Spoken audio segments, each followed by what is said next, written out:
Mon portable est allumé tout le temps. Je pense que c'est comme ça avec presque tout le monde. Si je fais la queue quelque part, je lis un truc à l'écran, dans l'ascenseur, dans un bar. Par timidité, j'y jette un coup d'œil, mais je crois que je ne l'éteins que quand je voyage, quand je vais au cinéma ou quand je prends l'avion.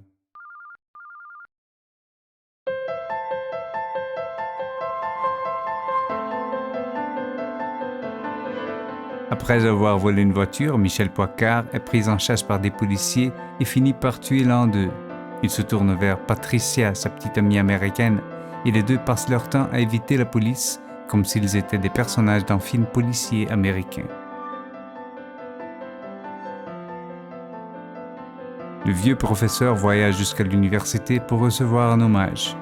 Pendant le voyage, il rencontre des inconnus et des gens de sa famille, ce qui le mène à revivre des moments de sa jeunesse et découvrir le sens des rêves qu'il faisait.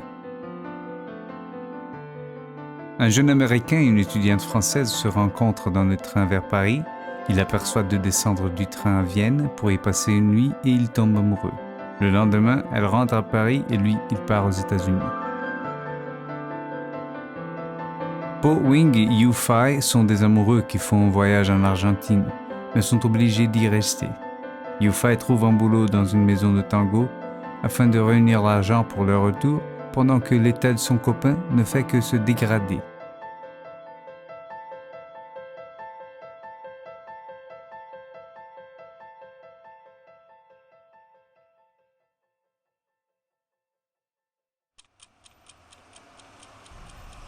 Que par les mots, le cinéma paraît plus petit que ce qu'il est, comme si chaque film n'était qu'une séquence de phrases simples.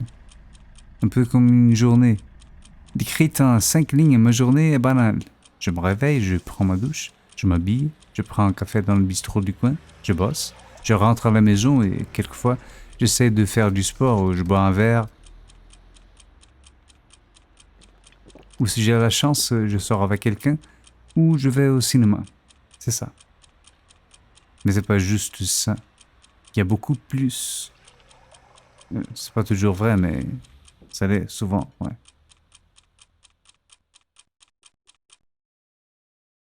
Quand je lis les journaux, les synopsis me promettent des films.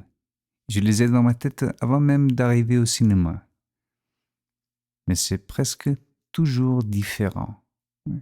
Le décor n'est pas le même, les acteurs sont différents, les maisons sont plus laides ou plus belles. En fait, je ne savais pas que quand il s'agit de cinéma, les mots parlent peu.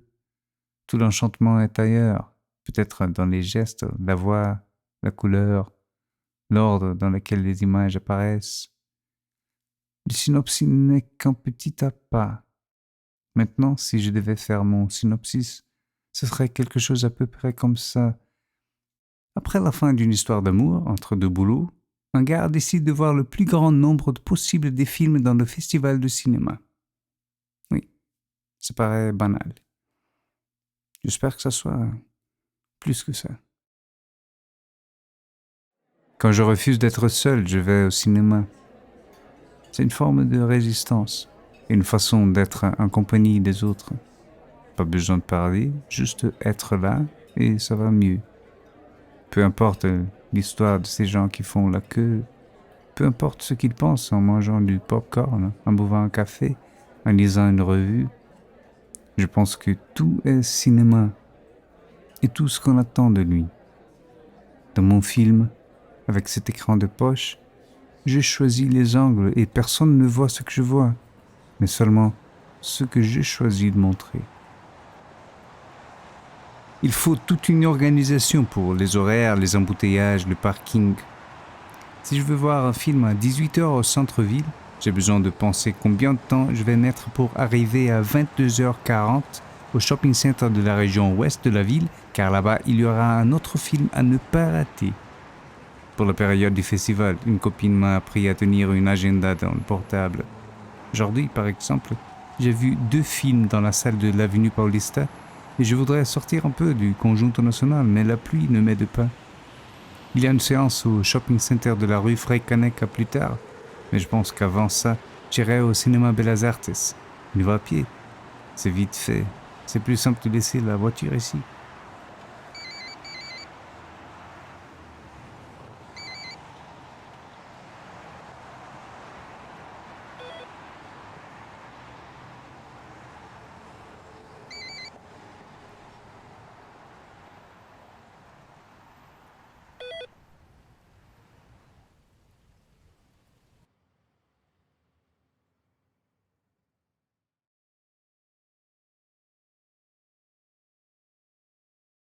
J'ai toujours aimé ce moment-là, la salle noire avant que le film commence.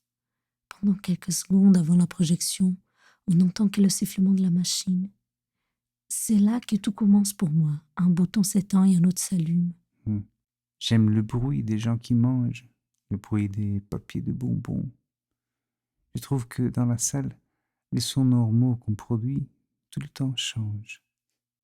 Tu savais qu'il y a des gens qui font de la thérapie avec le cinéma. Ils montrent des films, des projections de tristesse et d'espoir.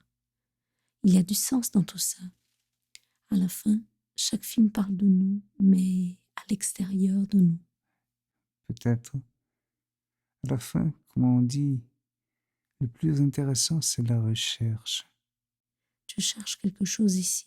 Ah, c'est quand j'ai découvert ces salles de cinéma que j'ai pris la décision de déménager définitivement ici.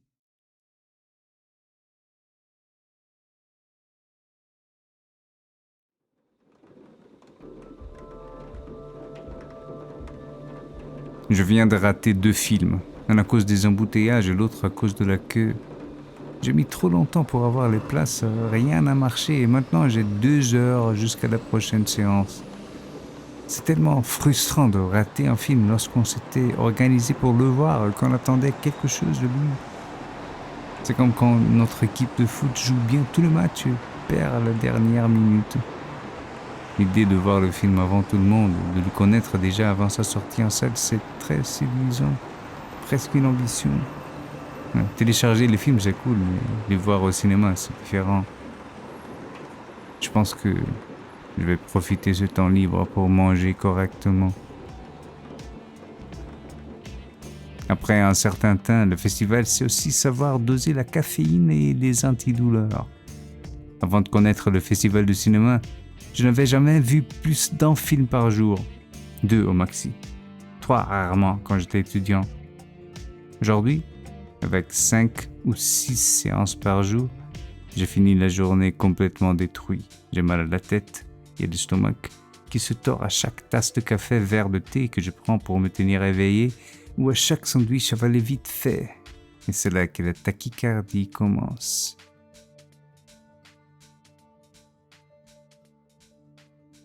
Après quelques jours, on commence à reconnaître les visages dans la queue. Comme on reconnaît aussi, après tout ce film, les réalisateurs. Chacun a son rythme, son esprit, ses couleurs, qui se répètent d'une certaine façon dans ses œuvres.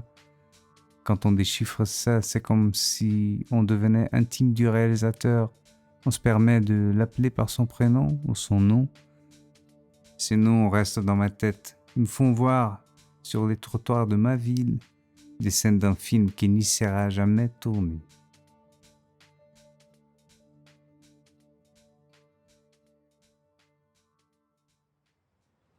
Il y a 1000 têtes, 1000 mondes et évidemment 1000 films. Sur chaque tête, chaque monde et même chaque film. C'est peut-être pour ça que les sorties des salles, c'est ce qui me dérange le plus. À la fin du film, toutes les personnes qui font leurs commentaires. À une époque, quand j'écoutais comme ça leurs conversations, je pensais que je n'étais capable de tout comprendre, car je pensais toujours quelque chose d'autre, différent de tout le monde. Aujourd'hui, je préfère ne pas faire des commentaires. Je lis à peine des critiques. Quand je les lis, c'est toujours après avoir vu le film. J'aime les surprises et me sentir désarmé devant n'importe quelle nouvelle image.